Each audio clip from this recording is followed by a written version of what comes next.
Hey guys, so I've just got the BYD Dolphin out of the showroom for a 3-day test drive, and this is currently one of the most hyped EV right here because it is technically the second most affordable EV here right now. So the model that we have got over here is the extended range variant, which actually goes further and has more horsepower than the usual standard variant. So here are my thoughts about the BYD Dolphin on how well it fares for me and whether is it worth your consideration if this is going to be your first EV.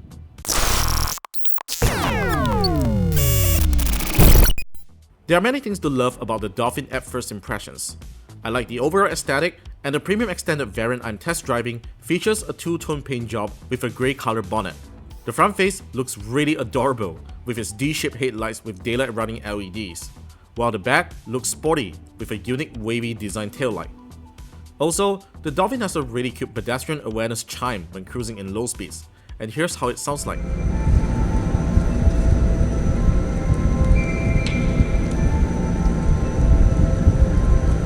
Enter the Dolphin, you'll be greeted with a surprisingly spacious interior with good leg space and headroom that doesn't feel like a compact car.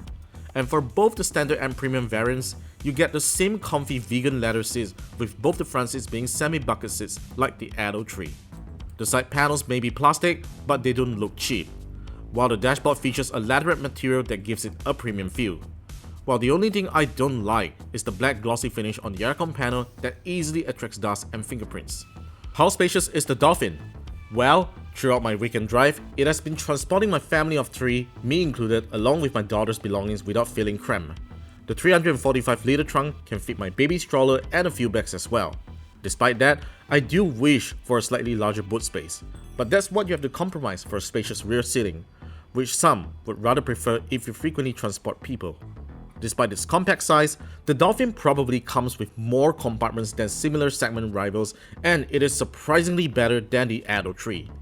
It has a spacious glove box, an under-arm rest storage, a small tray below the infotainment tablet for a smartphone or cards, a covered storage below it for more bulky items, a small pocket on the driver's side for coins and parking cards, a glasses storage compartment on the driver's side grab handle, and for the premium variant, you get a 5-watt Qi wireless charging pad that's conveniently located on the armrest.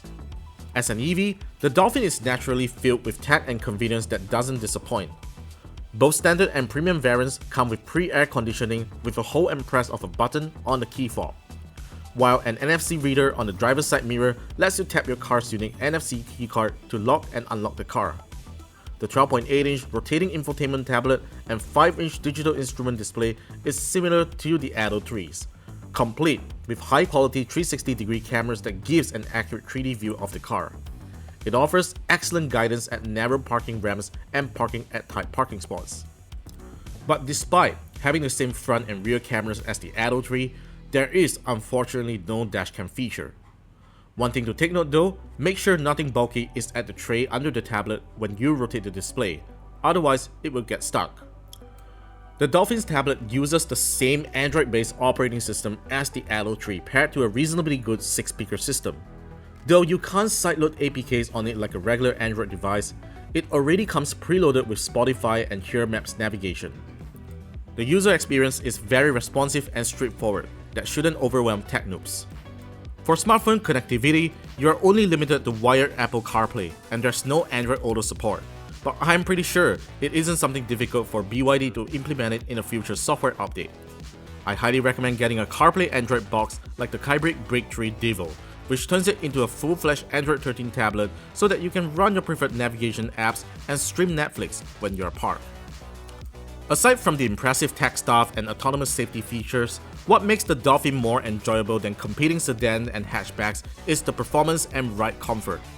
This hatchback can easily rule the roads with its 150kW electric motor that produces 310 Nm of torque, and handling bumpy Malaysian roads doesn't feel harsh at all and feels like a premium sedan, making it a very comfortable car for the driver and passengers. Wind noise is noticeable only when cruising above 140 km/h, which I think is reasonable. In terms of efficiency, I am very impressed that despite driving it with a heavy foot and staying in traffic jams during the weekend, the Dolphin managed to offer an average 16.2 kWh per 100 km of efficiency.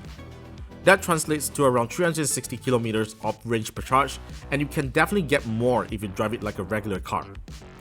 When it comes to charging, the premium extended variant of the Dolphin supports up to 80 kilowatts of DC charging, and I managed to get it charged from 25 to 70% in 27 minutes with a 60 kilowatt DC charger. The Dolphin Trickle charges at 60% and power output will drop to 60 kilowatts. It further goes down to 30 kilowatts at 80% and goes all the way up to 100%, which is very reasonable. So after test driving the Dolphin for about 3 days, you can see how impressed I am with the features and performance as well as the practicality that it offers here, and it almost gives you no reason to consider a ICE hatchback or sedan of a similar price and segment, because like, put it this way, it has just so much to offer that something that this similar price and segment hatchback and sedans can't offer.